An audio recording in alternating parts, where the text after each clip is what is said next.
Hello, my name is Seth Stavala, and I'm an animal control officer at Metro Animal Services. And I'm here to talk about how the union contract delays have been affecting people's lives. It is said that abstraction kills. When people become numbers on a page, humanity is left behind. That is what has happened here.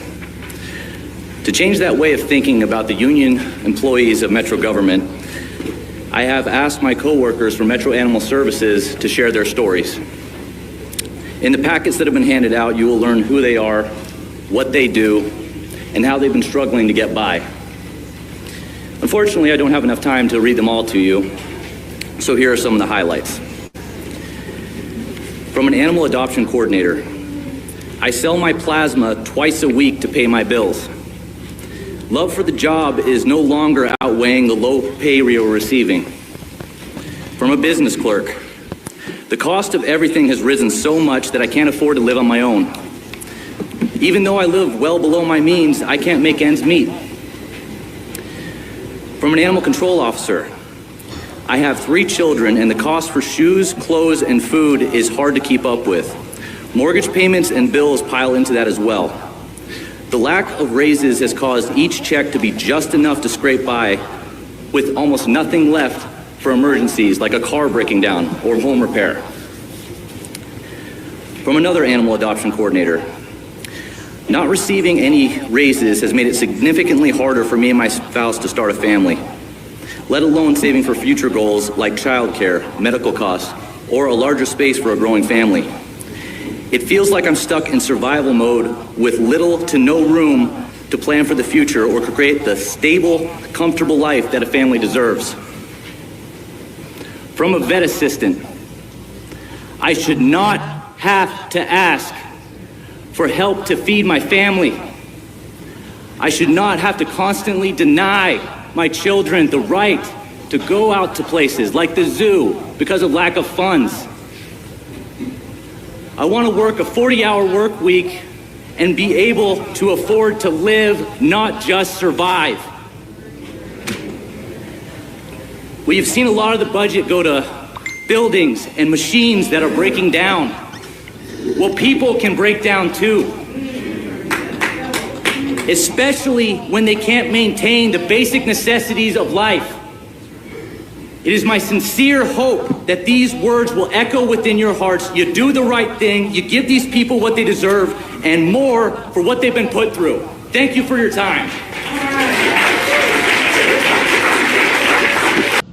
We're down here at 601 West Jefferson with Louisville Metro Animal Services that is protesting for great wages or increased wages for pay for their animal control officers and staff.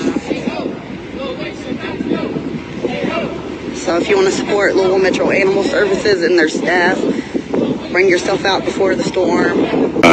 So I just came up here, I was walking up on that Metro Council meeting, and I seen Tyra out here.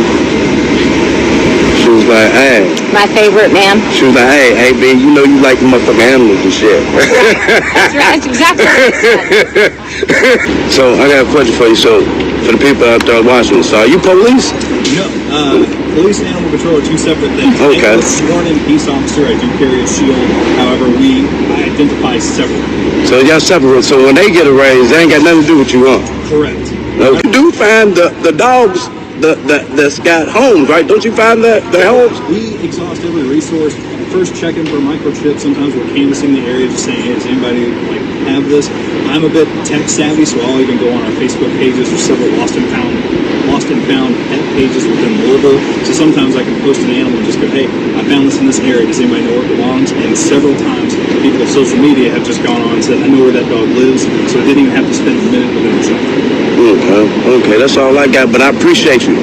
I appreciate y'all too for y'all work back there, because y'all actually help find dogs too, don't y'all? Yes, they do. Animals, don't y'all? That's half my team right there. Oh, wow. So workers of LMAS. These are just citizens that go out and help us. Oh, so y'all even got actually do the work for real. So I just appreciate y'all work. And thank y'all, because, you know what I'm saying, when I had my dog, they helped find my dog a house. So, you know what I'm saying, I appreciate y'all work. Down to cover the Louisville Metro Animal Services union employees, animal control officers included, protest tonight for fair compensation outside Metro Council. And several of the animal control officers are here, and they are being interviewed by several of the mainstream media. And there are several protesters on hand with signs that say fair wages, healthy families, what we deserve to thrive, not just survive, which is absolutely true. Pause up for a pay raise, no more excuses, just fair wages. And they have a rapt audience. Hey, buddy. So, several of the most rabid animal advocates in the city are also here. You've had your rabies shots? That's very good. Who's the authorized spokesperson? Stavallo? All right, well, I'm going to let you talk since he's busy with them, too. Tell me what the circumstances are that cause animal control officers to have to come out in the streets and protest for fair wages.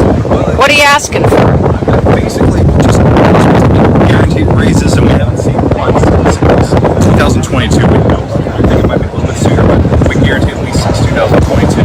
We're not asking for much. We're not saying, we need $10 more an hour or anything like that. It's something to help. Most people are leaving our shelter, even though they love animals. It's just one of those things when you realize, the mental anguish of putting down dogs, or we go on the street, we see dead bodies, both human and animals sometimes. You don't realize how much of that you're actually going through. But if we had a little bit more, pay increase would keep people at the shelter, which allows us to keep people doing our job that we hope to help the city out with. So let's say, for example, you have to have a clean background for coming with us. You got to be good with all the ordinances, knowledge of that, knowledge of the animals, people as well. Or for the same price, or maybe a little bit more money, you can go down the street to White Castle and flip burgers. So it's incredibly hard to convince people to do our job when you realize we're not paid that. Talk to us about the don't step away either, because the wind is going to start picking up and it's going to be harder to hear you. Tell us about the process of training to be a Metro Animal Services animal control officer, the time that goes into it and the effort. Yeah, so at least as an officer, I know I trained for about 5 to 6 months, and that's learning our computer system, it's learning the ordinances, learning what you can and can't do, learning animal behavior, person behavior, all of that kind of stuff. It's one of those things that it takes a good while, and there's also the chance that you don't get sworn in by the time that you reach that phase. There's people that's been extended out further to make sure they're comfortable being on their own. It's one of those things also, some people mentally have not been able to handle. They've trained for several months and then realize the job's not cut out for me and end up going somewhere else. And what's the point at which most people realize the job's not cut out for them? Because they think they're coming to help animals, they think they're coming to bring animals to safety, and then there's something that everybody at Metro Animal Services unfortunately has to be able to do that a lot of people can't stomach. Yeah, I think everybody that comes to us isn't looking for a paycheck. They're coming because they love animals. That's the main reason I started. That's the main reason everybody at that shelter starts. When you realize that there's chances you get to put down animals that are friendly just because of space and time, that usually makes you realize how in-depth this job is going to be. And even if you would never do it, you have to get trained on it. Because everybody there has to be euthanasia certified. And that's just pretending there could be an emergency that we need somebody that can be able to do it. But I've had people that sat in our blue room just bawling their eyes out and realize, I can't do this. If I ever had to do this again, I couldn't. Yep, that's a huge problem. Talk about the space and time issue right now, because I know you guys have almost 1,200 animals in the care of the shelter. Between fosters, between kennels in the shelter, between Animal House, that's a whole lot of animals, and it's way higher than it's been in years past. Yeah, I remember we had a wonderful no-kill status for several years. When we went down our hallway, there's posters that say, these are all these years, no animals were put down. For the last couple of years, as many animals as we got down the shelter that were both microchipped and spayed or neutered, we're still getting massive increases of animals coming in that don't have either, which shows you how populated Louisville is with these animals. We're trying to keep up on that, but at the same time, we might get 20 animals adopted out in a day. We might get another 20 animals put out in foster, but then intake 50 animals. So when you do that math, there's 10 spaces that we still don't have. Right. And when you open up in the morning and you have no kennels, and the doors open at 12, and there's 15 people waiting in line to turn in dogs, That's where the crisis of time and space comes in. Yes, and it's one of those sometimes, I know Tara herself has sat in our lobby for several hours. Sometimes we're not trying to keep people there, it's just we're trying to figure out if we don't have a space for an animal, where is it going to go? Right. And then it becomes, if we have to lose an animal within our shelter, do we take one that's more medically, or behavior evaluated? So there's several things we try to take into consideration. When a highly doubtful pet, they have a better chance of getting adopted out.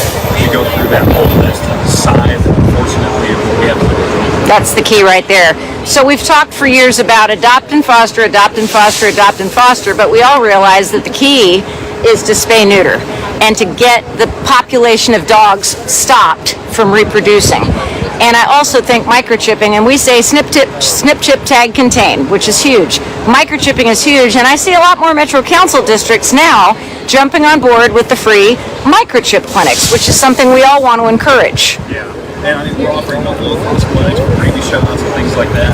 And the nice thing is when we get breeders into our shelter, if they say, hey, I'm not wanting to fix our animals, we just tell them, hey, listen, we have so many animals right now that we can't find a home for them. You are going to struggle the exact same way, but you're going to realize you're going to have all this time and cost and energy that you're going to put into these animals that have nowhere for them to go. Exactly. Plus, it costs 10 times more to license an unaltered dog.